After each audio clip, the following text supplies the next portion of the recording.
मैंने यहाँ एक घोषणा कर दी कि योगी बाबा जब चुनाव में आए थे तो मेरे कान में कह के गए थे, 2 जेसीबी मेरे यहाँ खड़ी है, उठा ली, यदि अपराधी नहीं माने तो इनको ले जाना। अब वो खड़ी है गोवर्धन में। अब जब हलेना आए थे तो मेरे से पूछा, जवाहर क्या हाल है तेरे इलाके का?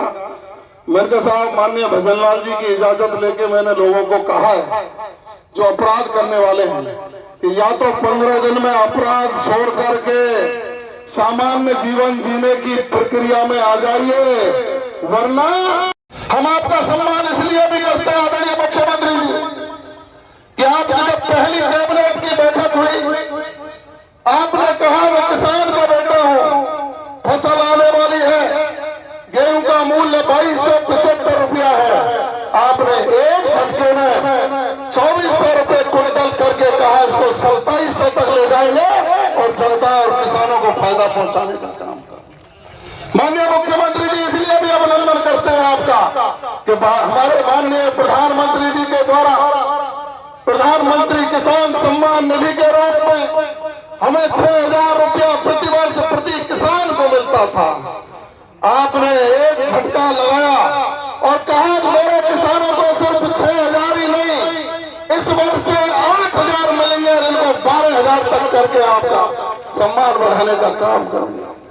माननीय मुख्यमंत्री जी आपका इसलिए भी सम्मान करते हैं कि आपने अपने इस 4 महीने के कार्यकाल में जब 2.5 महीने काम करने का मात्र मौका मिला तो आपने ये कहा कि सिर्फ सम्मान निधि से ही काम नहीं चलेगा, हम एक कदम और आगे बढ़ेंगे। और आपने राजस्थान की विधानसभा में अनुदान लेखानुदान मांगे जब पारित करा रहे थे तो आपने कहा कि राजस्थान के किसान को गोपाल कार्ड बनाएंगे और 1 लाख रुपए तक का ऋण बिना ब्याज से हर किसान को देने का काम राजस्थान की सरकार करेगी। माननीय मुख्यमंत्री जी इतना ही नहीं, आप और एक कदम आगे बढ़े।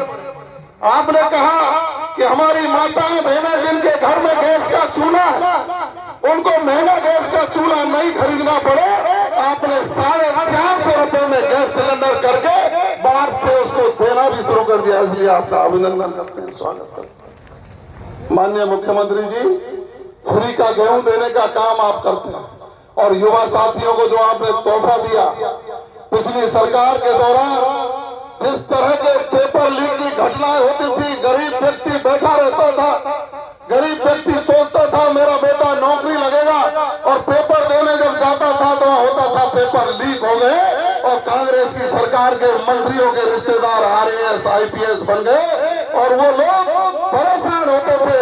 आपने मुख्यमंत्री बनते ही कहा अपराध मुक्त राजस्थान, भ्रष्टाचार मुक्त राजस्थान और विकास की दृष्टि से नंबर 1 राजस्थान बनाने का काम करेंगे।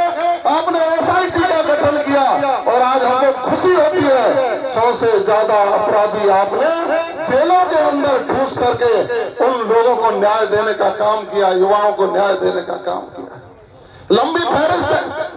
माननीय मुख्यमंत्री जी मैं नगर विधानसभा क्षेत्र के लोगों का कृतज्ञ हूं, उनका धन्यवाद ज्ञापित करता हूं और मैं आपसे आग्रह करता हूं, यह बहुत पिछड़ा जिला है, लोगों ने यहां बहुत शोषण किया है।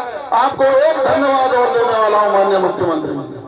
आपने जब कहा कि बिजली की समस्या है, पिछली सरकार ने उत्पादन इकाइयां सारी बंद कर दी, लोगों को बिजली की आंख मिचौली होती है।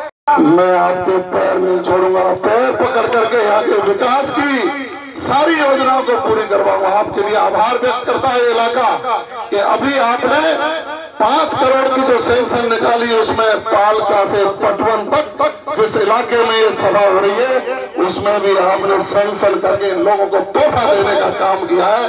माननीय मुख्यमंत्री जी आपका मैं हृदय से आभार व्यक्त करते हुए आपका धन्यवाद ज्ञापित करते हुए, चूंकि आप मेरे गृह मंत्री भी हैं, मैं आपका राज्य मंत्री हूं,